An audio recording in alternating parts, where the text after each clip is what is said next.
সন্ধ্যা হয়ে গেছে, অথচ এখনো আমি ভিডিও তৈরি করে যাচ্ছি।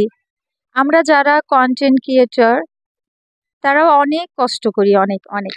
যারা শুধুমাত্র এই প্রফেশনে কাজ করেন শুধু তারাই জানেন যে আমরা কি পরিমাণে এখানে শ্রম দিই। এই যে সন্ধ্যা হয়ে যাচ্ছে এবং প্রতি শুক্রবার শুধু একটা দিনই বাইরে এসে ভিডিও করার একটু সুযোগ পাই। তো আমরা সেই সময় আমাদের সন্ধ্যা হয়ে গেল, সেই চিন্তা নাই যে সন্ধ্যা হয়ে গেছে, আমাকে আহ বাসায় যেতে হবে। আমরা তারপরে ভিডিও তৈরি করতেছি, হ্যাঁ বাসায় করতেছি, প্রতিটা কিছুক্ষণ পর পর লাইক কমেন্ট করতেছি।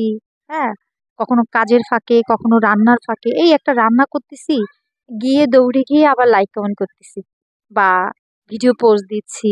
হ্যাঁ, আহ, অনেক অনেক ভিডিও দেখতেছি, ভিডিও দেখে গঠনমূলক কমেন্ট করতেছি, পোস্ট গুলাতে আমরা লাইক কমেন্ট করতেছি, রিলস গুলা দেখতেছি। কত যে কাজ এখানে, মানে কাজের কোনো শেষ নেই, এর কোনো পরিসীমা নেই। আমরা মানে অক্লান্ত পরিশ্রম, এবং একটা ভিডিও মেক করতে গেলে সেটাকে ছোট ছোট ছোট আকারে করে সেটাকে ভয়েস দিতে হয়, নিজস্ব ভয়েস দিয়ে, এবং সেটা সুন্দর করে করতে হয়। কিন্তু প্রেজেন্ট করি ঠিকই আমরা অনেকে, কিন্তু আমাদের ভিডিওটা সবার কাছে পৌঁছায় না বা ভিডিওটা দেখে না। হ্যাঁ, তখন আমাদের কষ্টটা আরো বেশি লাগে।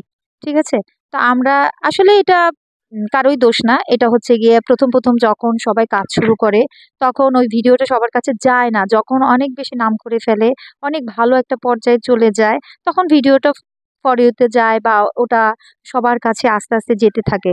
সবকিছু আসলে একটা মাধ্যম আছে, হ্যাঁ একটা সময় আছে, সময়ের অপেক্ষায় থাকতে হবে, সময়কে কাজে লাগাতে হবে এবং প্রচুর শ্রম দিতে হবে। এই ক্ষেত্রে শুধুমাত্র আসলে নিজের কথা ভাবলেই হবে না। হ্যাঁ, সবকিছু ঠিক রেখে এখানে প্রচুর শ্রম দিতে হবে, প্রচুর। তবে এই কাজটায় অনেক আনন্দ আছে, অনেক ভালোবাসা আছে, অনেক ভালো লাগা আছে। যেমন আমরা খুব তাড়াতাড়ি প্রতিদিন সবার কাছে চলে যেতে পারছি। আমার যারা ফলোয়ার্স বা আমার বন্ধুরা আমাকে যখন লাইক কমেন্ট করে বা আমি তাকে লাইক কমেন্ট করি, তখন কিন্তু তার জীবন সম্পর্কে, তার ধারাবাহিকতা সম্পর্কে আমি কিন্তু তার জেনে যাচ্ছি। ঠিক আছে, আমি কিন্তু প্রতিদিন জানতেছি সে কি অসুস্থ কিনা, সে সুস্থ আছে কিনা, সে ভালো আছে কিনা, সে কোথায় যাচ্ছে, কি করতেছে, সব কিন্তু আমরা সেটা জেনে যাচ্ছি।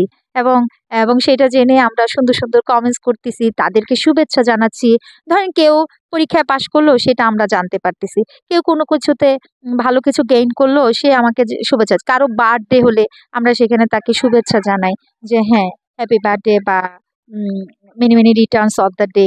হ্যাঁ, বিভিন্ন রকম। এখানে শুধু আমরা শুধু আমাদের দেশের মানুষের সাথে যুক্ত নাই, আমরা প্রবাসী, আমরা বাহিরের বিভিন্ন আমাদের সিসিদের সাথে, ভাইদের সাথে আমরা কিন্তু এখানে যুক্ত হয়ে আছি।